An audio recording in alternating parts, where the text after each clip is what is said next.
The Toyota Sequoia is named after the biggest trees on the planet, which seems very appropriate for this new Texas-inspired model because everything is bigger in Texas, right?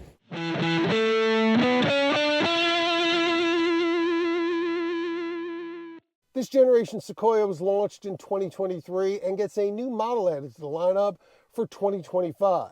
The 1794 edition references the founding year of the San Antonio, Texas ranch on which Toyota built the factory that manufactures the Sequoia and the Tundra pickup. Makes sense that they're built in the same factory because they're both designed on a shared architecture, which means this is a real deal truck SUV. Sequoia prices start at $64,370 for an entry-level SR5 two-wheel drive and climb to $85,860 for a top-of-the-line capstone.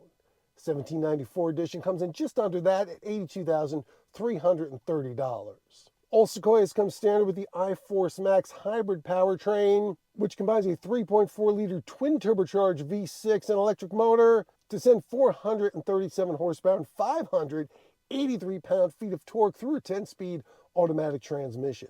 Unlike competitors that include the Chevrolet Tahoe and Ford Expedition, the Toyota still uses a solid live rear axle instead of an independent suspension, but it can out-tow a lot of the competition, with two-wheel drive miles rated at 9,520 pounds, and this all-wheel drive 1794 edition at 9,010 pounds. 1794 edition comes almost fully loaded, and even though this is called a Sequoia, it features walnut trim that's nicely matched over here on the cup holder door, saddle-inspired brown leather, heated and ventilated front seats with a massage function, and this leg extender, trim-specific 20-inch wheels, a full panoramic sunroof, and a trailer tow package that includes a brake controller and a wireless camera you can attach to the trailer that you can use along with the 360-degree camera system. Optional power side steps are available to make it easier to mount this steel horse. Aside from that, a lot of the features in here are shared with other Sequoia trims, including the dual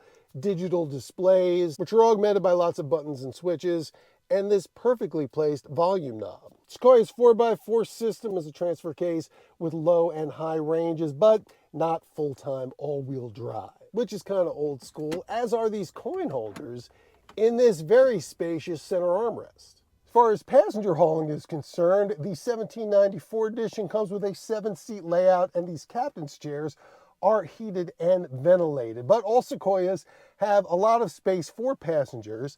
That seat is set comfortably for me at 6'1".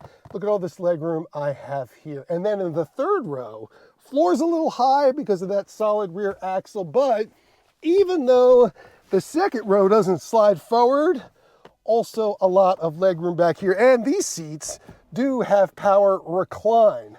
Only problem is there's not a lot of cargo room behind them. However, these seats do slide, so if I move it forward, I can make the cargo space bigger. The whole setup's a little smaller than the competition's, but if you're willing to do a little horse trading, you can make it work depending on the situation. So this hybrid system is great. It's just so powerful and a perfect match for a truck this size. Fuel economy is 22 miles per gallon combined in two-wheel drive models, 20 in 4x4s. Which doesn't sound incredible, but it's very solid when you're talking about that much power. And it's a lot better than the old Sequoia with the V8 that was in the mid-teens. 1794 edition does not come with all-terrain tires, but it's pretty good on a dirt or gravel road like this, especially compared to the Capstone, which has 22-inch wheels and much lower profile tires.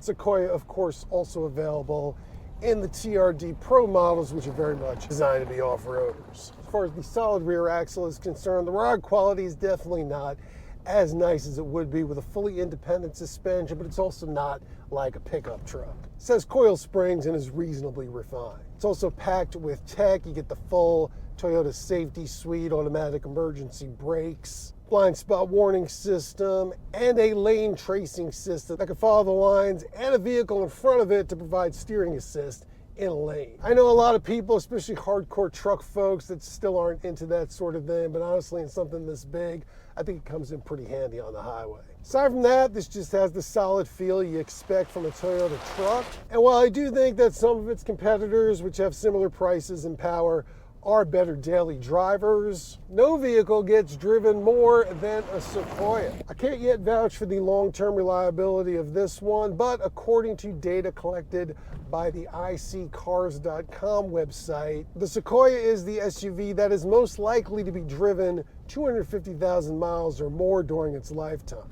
And that data is a mix of the old one and the new one, although obviously weighted toward the old one. For Toyota's sake, I hope this one lives up to that reputation, because if you're going to name a vehicle after a giant ancient tree and a really old Texas ranch, it had better last a long time.